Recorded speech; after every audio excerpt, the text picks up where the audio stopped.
up, guys? We're doing a little ripping today on my farm that's across the road from my house.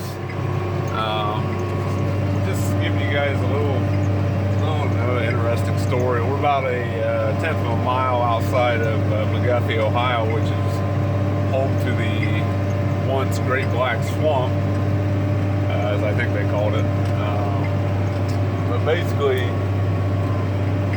that swamp was drained. I'm not even going to say a year because I know somebody will correct me on it, but basically they drained the swamp, ditched it, and started growing onions on it. And so we're about like a tenth of a mile from it, like I said. But what's interesting is I start to get on this kind of a little bit out of the black dirt here. You'll feel the ripper start to shake every now and then.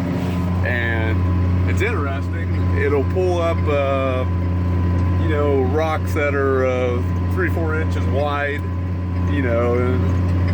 pretty nice, almost landscaping rocks that are pretty nice. Somebody wanted them. Now the interesting thing, I don't know if it's a rock bed, I don't know if it's a old riverbed, I don't know. Because ultimately, where the swamp was, there was, as you can see the hill that kind of goes up.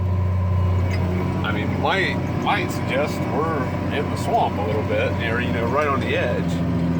And let me turn around here.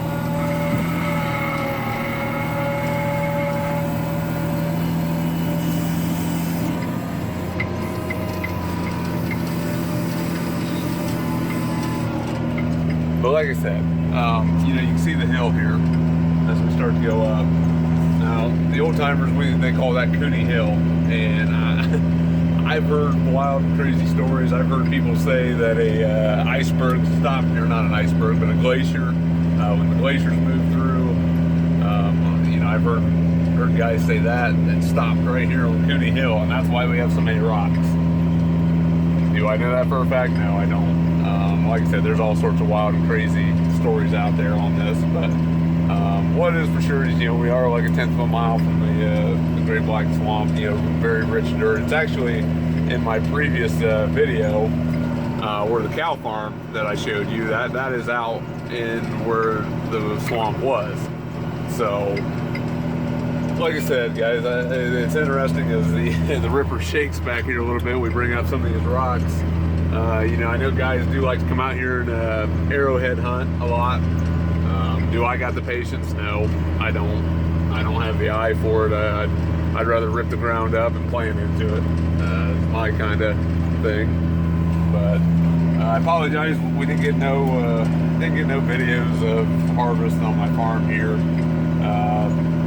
For early corn did all right. It was about 150.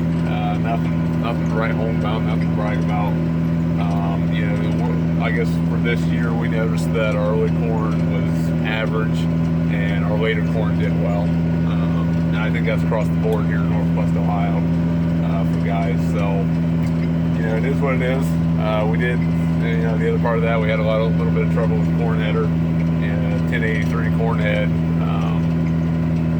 Had some issues with chain splitting sprockets on the end and just a lot of stuff when you're trying to finish 30 acres that you don't want to deal with. So like I said, I apologize not getting no videos of that, but we'll make up with some ripper stuff. I got the GoPro back there on the chopper wheel, so we'll see how that looks.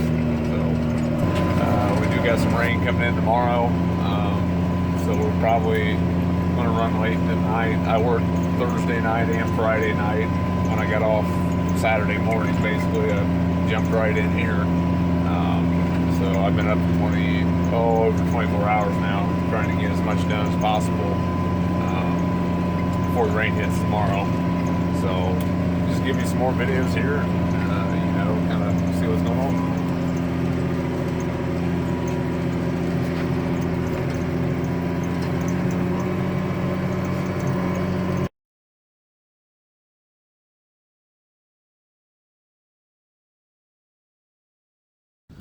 Good morning, guys. As you can see today, we got a lot of ripping done between Mom and Dad's house and my house, and across the road there where that white house is. But we're gonna go Partner was ripping last night, broke a couple shear bolts, so we're gonna go get that fixed today. We're gonna take a ride in FT. We call this FT because fuel truck. So that basically delivers fuel wherever we need to go.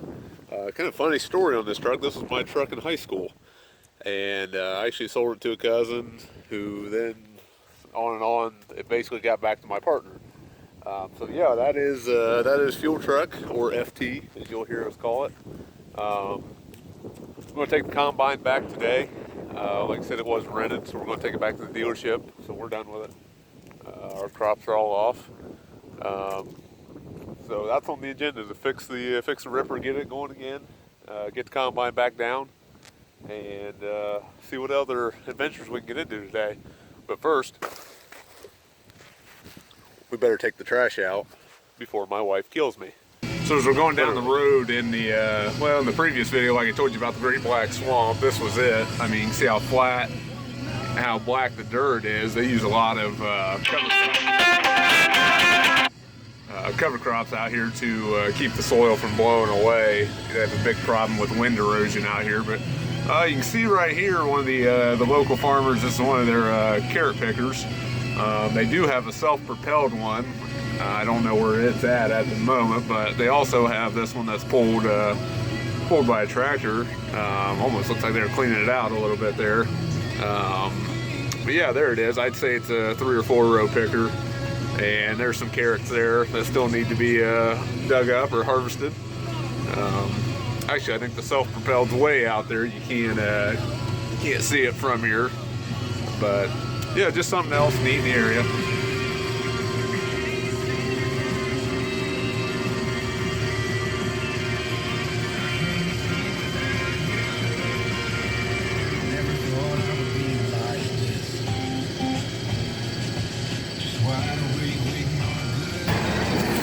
Yeah, I figured we'd try to pick up this massive boulder here. Oh man,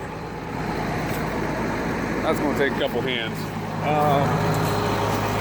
didn't get no videos of the shear bolts. I'm sure somebody will ask me what they are, but I'll show you to you real quick what they are. Use this outside chain. So you can see we're running about a foot deep right now, 10 to 12 inches. And this bolt right here, that's a shear bolt. And basically what that'll do is if it exceeds maximum pressure, that bolt will shear. Basically it'll rip apart and let this whole gang assembly come backwards, and that prevents damage to the gang, to the frame, to all this stuff, to keep from damaging the equipment.